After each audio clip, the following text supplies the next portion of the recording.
Good morning. Welcome to the Paul Green Comedy Podcast. It is April 26th, 2024. This is episode 149. This is a podcast by a dreamer, for dreamers, stand-up comedian and actor Paul Green Comedy, documenting my journey as I try to navigate what it takes to be successful as an entertainer. So yesterday, those of you following the podcast know that I am currently in Los Angeles, California, and I am doing a run of shows at the world-famous Magic Castle in Hollywood. Now, I am not a magician. I am a piano player, and I am playing piano to accompany two singing magicians who do an incredibly fun two-person vaudevillian-style musical style comedy show, and I get to play piano for them. And they will do a run of shows a couple times a year, and so I'll come out to LA and play for them, and it's incredibly fun. The Magic Castle is just this very exclusive, very unique private club in Hollywood. It has been around for decades and is very iconic. And so it just is very cool and a very unique experience to be able to go perform there and rub shoulders with people all dressed fancy like. It is a formal dress only. They have a very strict dress code. And so it just makes for a very fun evening.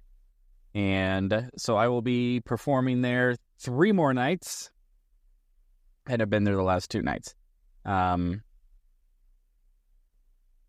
So the performance was really fun. I had an opportunity to invite a couple of Hollywood agents who are partners with my commercial agent, and invited them out to the show and had an opportunity to meet them, which was really cool to be able to invite them and to have them accept and to be able to meet them on a more personal basis. The challenge that every Hollywood agent has is they just get bombarded by hopeful actors who are looking for representation and hoping to, find an agent who can get them work and help them become famous. It's every actor's dream. And, I'm not any different. I have those same dreams and ambitions, but finding agents who, first of all, have room on their roster, who are willing to take on a new client, especially if it's a client who is sort of a development project, which I would be, because I'm not already an established SAG-AFTRA actor with, a mile-long resume of union acting credits. And so it's just not easy. And so it was a cool opportunity for me to invite these agents out and be able to give them an enjoyable evening without having to, sort of pander and be like, hey, will you, represent me? And this is just a chance for them to get to know me on a personal level. And we'll see. We'll see if it's something to where they feel that maybe they want to talk to me more about potentially being repped by them, but I didn't bring that up. I didn't want it to feel that way. I didn't want it to feel like, oh, I just invited you to the Magic Castle to ask you to rep me. And what I wanted to do was, I wanted to give before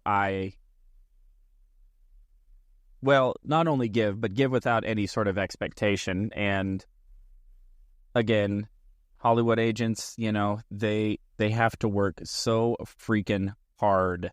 Every agent that I've known, the amount of work that they have to put in to trying to secure work for their clients is just so incredible. And, usually they have very large client lists. We're talking hundreds and hundreds of clients. And they have to submit those hundreds and hundreds of clients to hundreds and hundreds of potential acting jobs all day, every day, nonstop.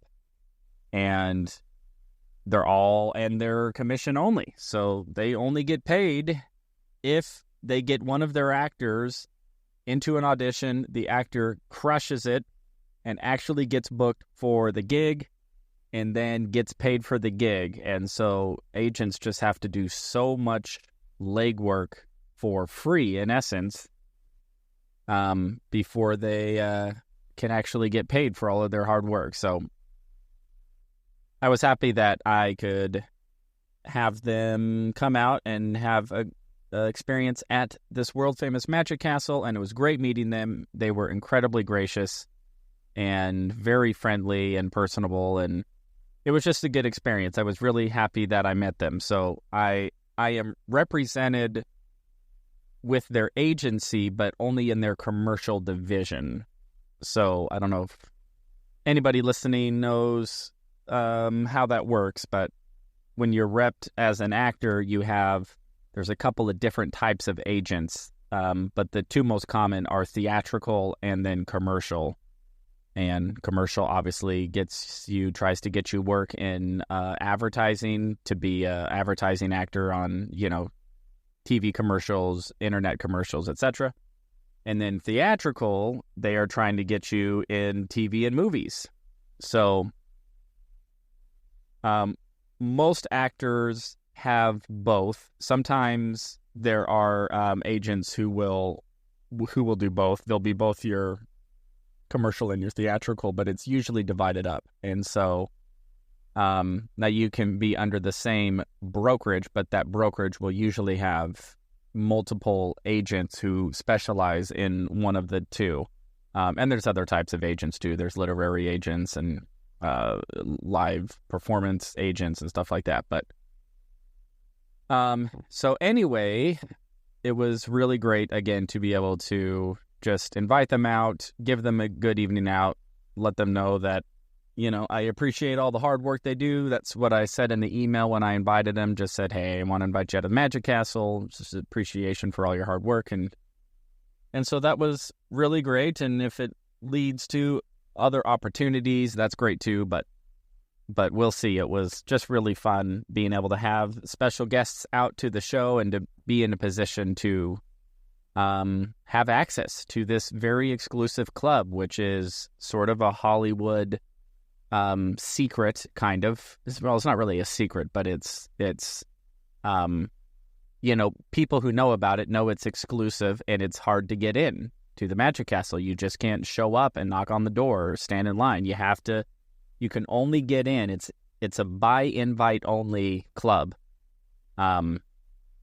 So you have to be invited by a member, otherwise you don't go. So really, really fun night. Something else kind of interesting happened yesterday. Got a call from a good buddy of mine, and we were talking about some episodes of this podcast that I had filmed a couple of months ago. And the episodes were in the wake of a really discouraging experience I had. And not going to lie, I was all up in my feelings about it. It was a very painful experience, and I was very much processing it during those podcast episodes. And I actually...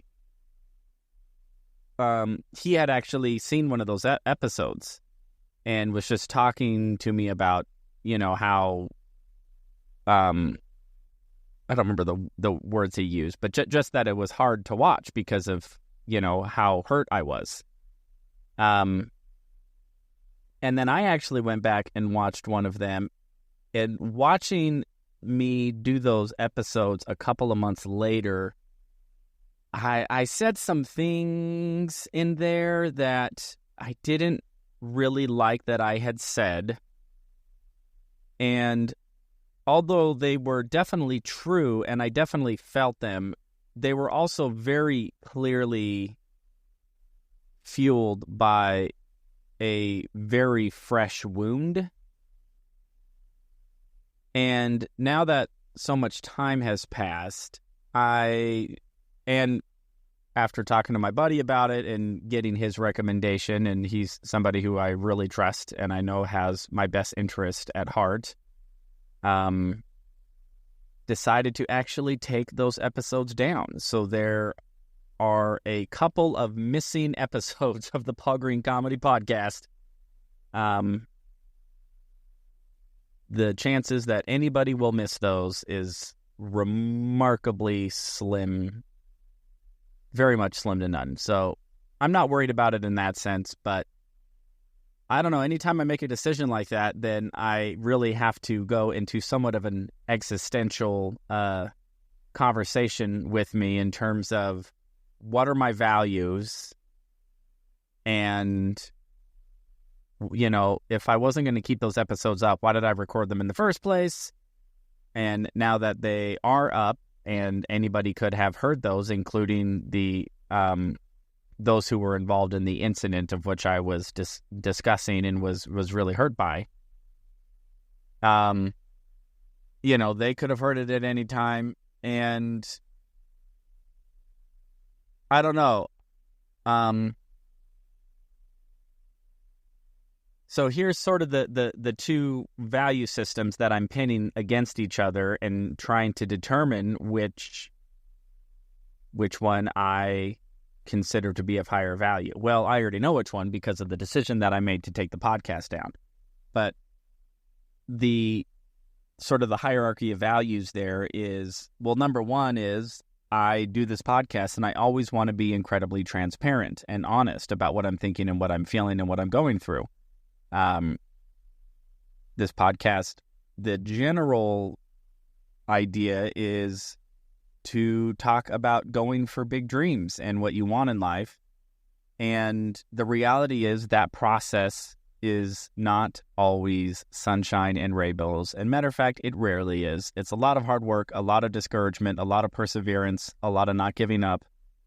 And because of that reality, I don't want to shy away from these experiences that were really traumatic and really heartbreaking, because those experiences will happen and can happen on anybody's journey to accomplishing their dreams.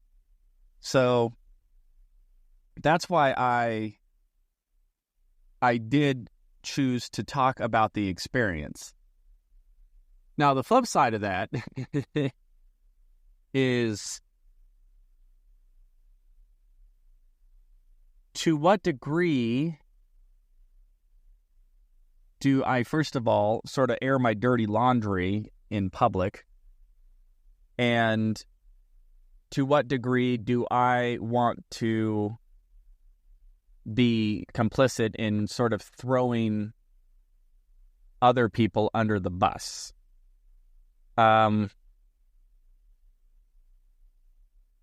Which I got, a little bit in that direction. And although I wasn't calling out people by names, it's like, well, anybody who knows me and knows them would know who I'm talking about. It's one of those situations. So sure, I may be being somewhat anonymous, but not entirely anonymous. And so that was playing into my decision. And then the second thing was, how am I being portrayed or perceived in this experience? And when I went back and listened, it was very victim-y. And again, I was really hurt.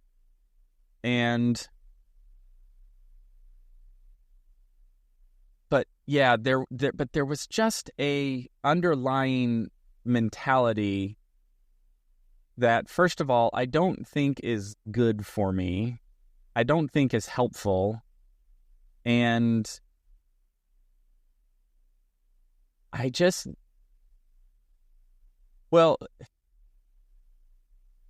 what it made me think of. It made me think of any time I'm in like a comedian's Facebook group and some comedian goes on some tirade about something. And, they're kind of venting their dirty laundry in a public way. And when I see that, I may have some sympathy for them, but I also go, yeah, watch out for this one. They seem to be okay with airing grievances publicly, and that just kind of makes me uncomfortable because you never know the other side of the story. And honestly, when I was listening to myself and how I was showing up in those podcasts, I'm like, if I didn't know me and I didn't know the situation and I was a stranger and I heard this comedian talk in this way, I would probably maybe have some sympathy, but then I would go like, yeah, this dude's probably not somebody I would want to work with. So, that's what I was thinking. And I also was, again, talking to my buddy about it, and he agreed. And I just, I just said, do you think it would probably be a good idea to take those down? And he just said, as your friend, I would recommend that. And I was leaning that direction anyway. So that's what I did. I went and pulled. There was about 4 episodes that were all in the wake of that incident. It was like pretty much the next week, it was all I could talk about because I was so hurt about it. So I removed those episodes, and I felt that was the right decision. And again, although I so badly am always striving to be as transparent and open as possible about what I'm going through, there's also a flip side of that, which is me always choosing to show up as my best self and to be careful that there's nothing about me getting my dream that involves me throwing other people under the bus who I feel may have wronged me, whether they have wronged me or not. I'm sure there's an asterisk to that. If I really felt that somebody was, like a really bad, evil person, well, then I would call the cops. I wouldn't just go online and sort of passive-aggressively talk shit about them. So I just didn't feel that I was showing up in those videos in the aftermath of that incident in a manner that I think is consistent with how I want to be perceived and how I want to show up. And I also am not all too interested in trying to bring down anybody else. So even though nothing I said, was actionable or anything, I honestly think probably the way that I showed up reflects more poorly on me than it does on anybody else. And I think that is the lesson that I am being taught here is, how I show up says everything about me, and how somebody treats me says nothing about me. What matters is how I react and how I respond to how people treat me. That's what says something about me. And the way I was showing up in those videos just said something about me that, first of all, I don't think is entirely and truthfully me. I was showing up, again, with a very strong victim mentality, kind of woe is me, bitter, hurt. I got a little vengeful in there, a little resentful, and, that's just not doing anybody any good. Definitely not doing me any good. And that's also not how I want to respond to situations similar to what I experienced before. I want to be a better version of myself and elevate and encourage and inspire. Still be honest and transparency, but there are a million facets of my life that I could be honest and transparent about. So I get to choose what degree I am transparent. So that is what I was up to yesterday, making that executive decision and just deciding that I really want to always strive to be a force of inspiration, never be a victim. Not that acts of victimization won't occur, but there is a difference between having a victim act committed against me and me having a victim mentality. Those are actually two separate things. And In those videos, I was showing up with a little bit more than the latter than I would care to choose to conduct my life. So I am making that adjustment, and we'll see how things move forward. So that is the update for today, April 26th, 2024, of the Paul Green Comedy PaulCast. I love all of you so much. I hope that you are learning the lessons you need to learn and finding success in what it is you're pursuing. And again, I love you all so much, and I will check in with you tomorrow.